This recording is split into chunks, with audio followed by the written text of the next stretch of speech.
I began being an activist with the feminist movement, and what it mainly allowed me to do was gain awareness of what was happening and motivate me to turn thoughts into actions. Let's say it's like putting on a new pair of glasses, which allows you to see the world in a different way, and it helps us turn those thoughts into actions. Particularly the two movements that I'm involved in, which are the feminist and the social economical movements, Okupa, have helped me realize what my role in all of this is.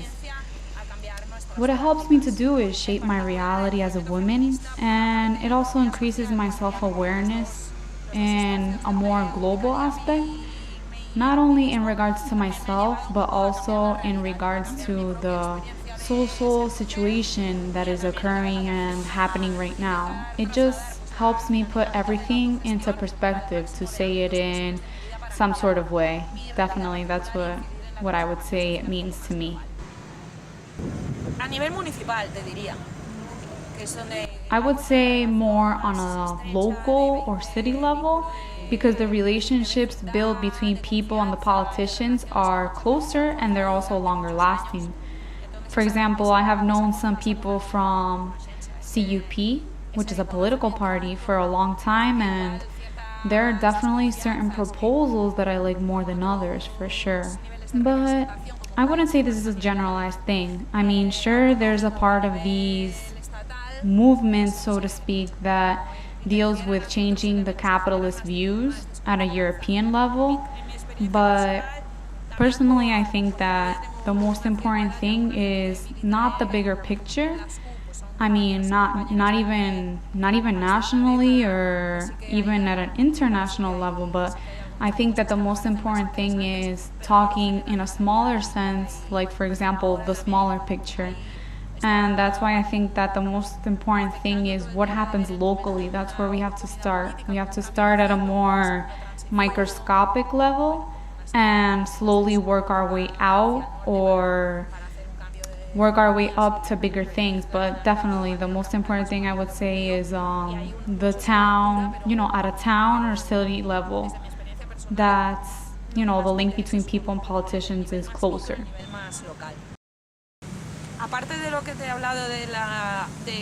Well, aside from the democracy aspects that I spoke of before, during the economical crisis, there have been several changes in regards to the sanitary healthcare system and the educational systems that I personally believe should be led off the privatization path. I mean, for example, currently, the public healthcare system in Spain denies aid to lesbians that are going to give birth, obviously not naturally, but in vitro. And the public healthcare system denies them and also excludes immigrants. And all of these changes that lead to private healthcare systems and other private systems, they have affected race, sex, social class, you name it.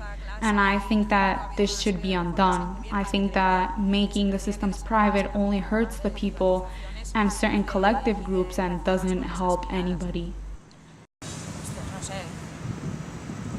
I don't know, global capitalism. Also, global economy, global patriarchy.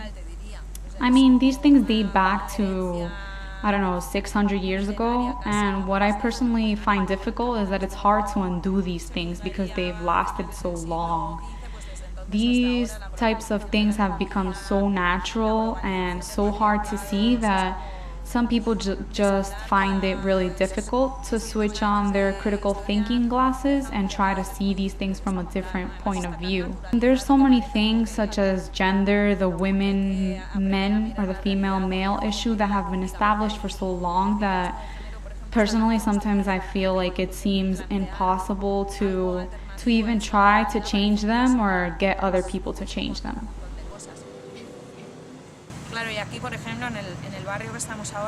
Yeah, in this town, for example, there's no organizational type of structure, so to speak. I mean, there is a general assembly, which has occurred for about 15 years. And the fight for the unification of this town, I can personally tell you that it has brought together two movements. The neighborhood movement, which is running since the 70s, and the squatter or Okupa movement.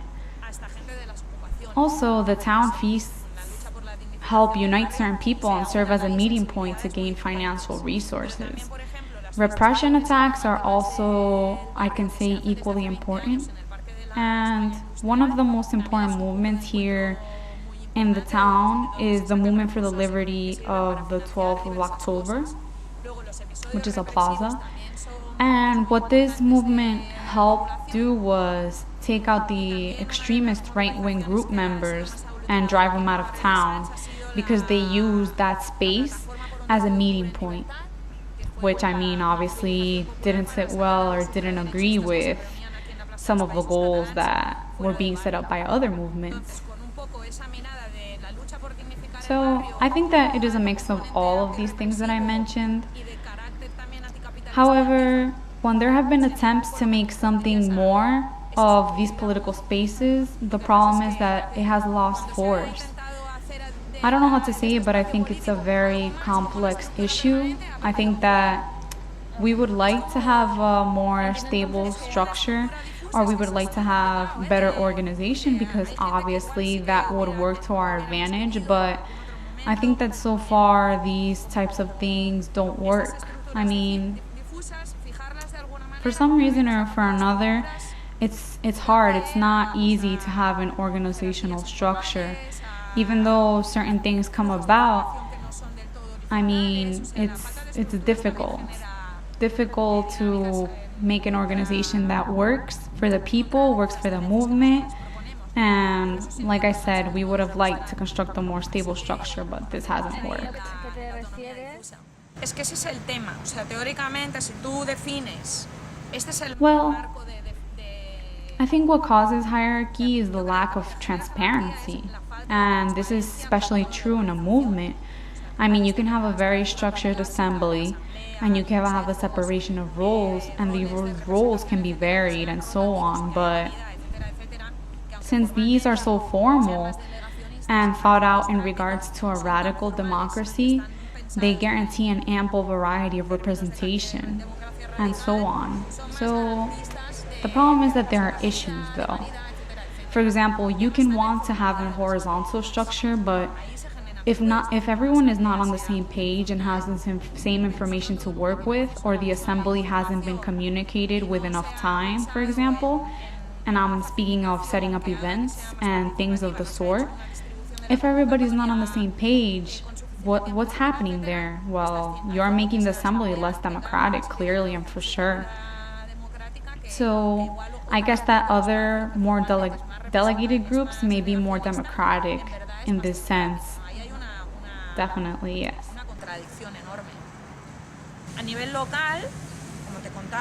At a local level, I think that there's more organization amongst different movements that are present along all of Catalonia.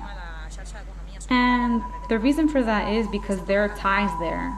There are ties between different movements that help the union between them. And I'm speaking, like I said before, on a local level. Also, for example, the people from the liberation movement, they're participating in anarchist movements. And to give another example, the people from the squatter social centers from different movements in Barcelona, they come together. And I'm speaking of the Okupas now. And sometimes this togetherness or this union is continuous in time, but other times it's not. I think it depends. Although the truth is that there's some instability, like I mentioned before. And this is locally, but at a European level, forget it. First, we need to focus at a town level and a city level on the different sections. Personally, Catalonia sometimes has worked with the Basque state and Madrid also, as well as some of Andalusia. But at a European level, it's pretty difficult to do these things, mostly due to the language barrier. I mean, what can I say? Spain doesn't have one of the best records for their knowledge of other languages, which makes communication harder to reach out in Europe. So, in the anti-fascist movements, for example, there are ties to the anti-fascist movements that are made in Germany. I mean, I can say that they have really helped us gain experience as well as information in the work field. I mean, it also gives us perspective in regards to the world and other things that are going on out there. And in regards to the squatter movement, for example, there's a big network across Europe. This also occurs at a more rural and a more urban level, of course, not just across Europe, so to speak. I mean, the issue is that these movements all move within very diffused political spaces. Some political parties worry more about a structure than the base of the issue, but personally I believe that here it works the other way around. More importance is placed on the base of it all, like starting from the bottom up, and there's little priority placed on the structure.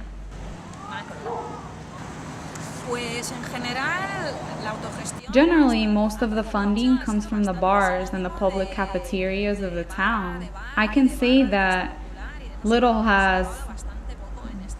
things have been done to better this. Also, there's some merchandising that takes place and the selling of t-shirts and other items. And obviously, aside from the financial resources, these also help spread the word.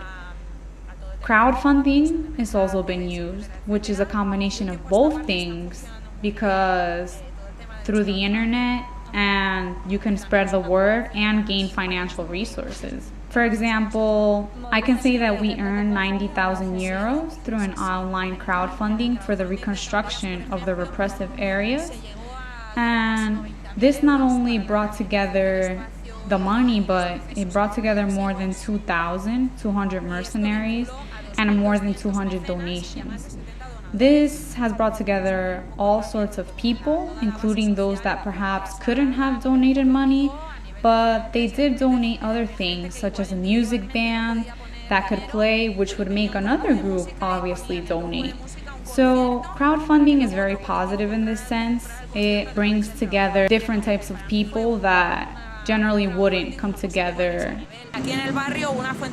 Here, one of the most important funding events is the town's alternative feast, which I could say helps pay off about 60% of a newspaper that we publish on a monthly basis since about 15 years ago or so. This helps also pay for infrastructures and other things of the sort, but yes, a lot of it has to do with the bars.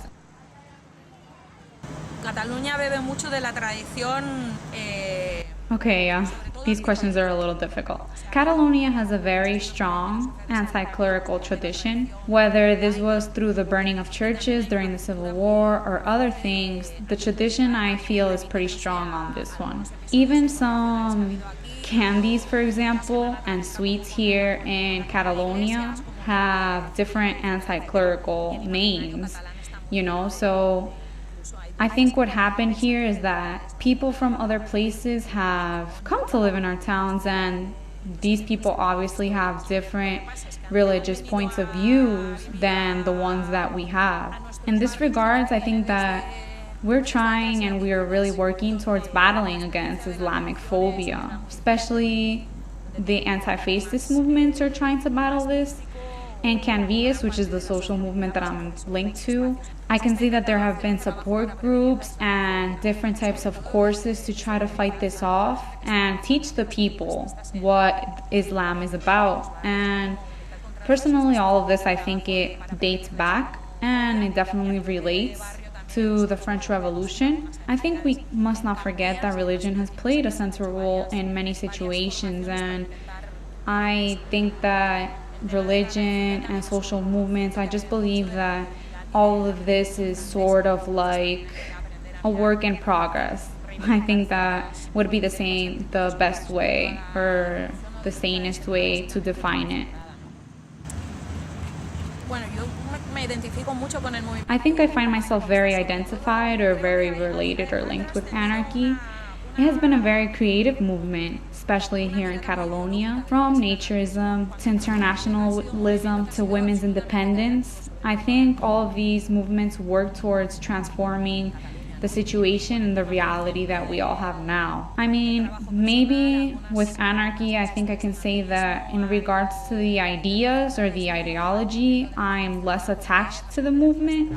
But in practical methods, I think that I can relate to the fact that the situation needs to, and I want it to change specifically here and now. And that's why I find myself linked to anarchy.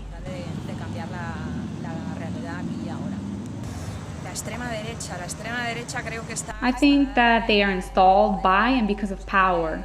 From the penal code to the family code, passing through education, it's just very powerful, not only in a formal sense, but also in the economical sphere. I think power has a lot to do with these right-wing movements that you speak of.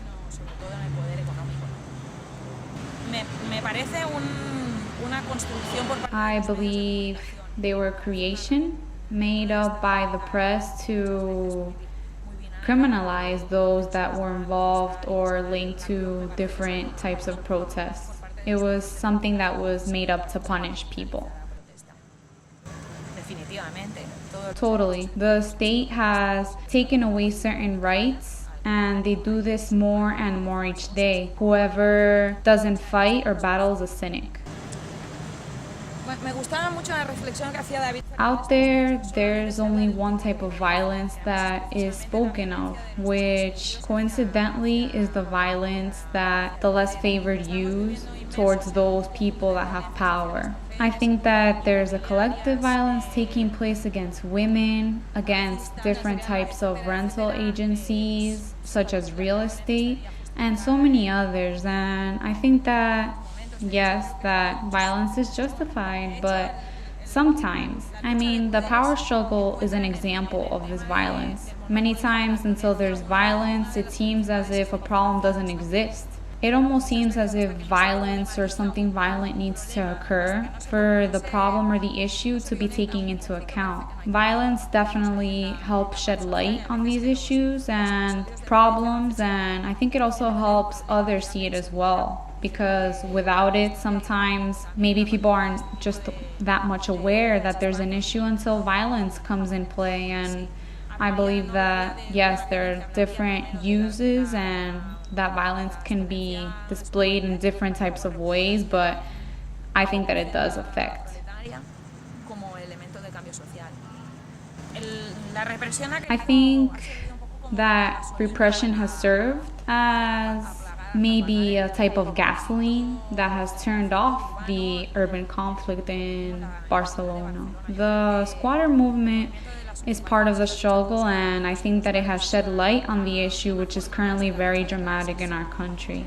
We have the right to a home and so many other rights linked to this. The problem is that, the issue is that the squatter movement has paved way for an improvement in the community management and the services that the community handles. I think that there have been other movements that have also benefited from the Okupa or the squatter movements and that use these as an example. So definitely I think we have a lot to thank them. And repression, well, I don't like to give it more importance than it deserves. I don't like it. It's the way that those that have power manifest themselves now that they are going through rough times. And I think that the only way they see out of here is monopolizing this violence, clearly. Now that we're going through rough times, they use it as a weapon. And I mean, since we are currently undergoing political changes, I personally believe that repression is the last card that those people that have power can play, because I feel like they believe that there's nothing else that they can do due to all these changes. It's like the last straw or the last card they can play.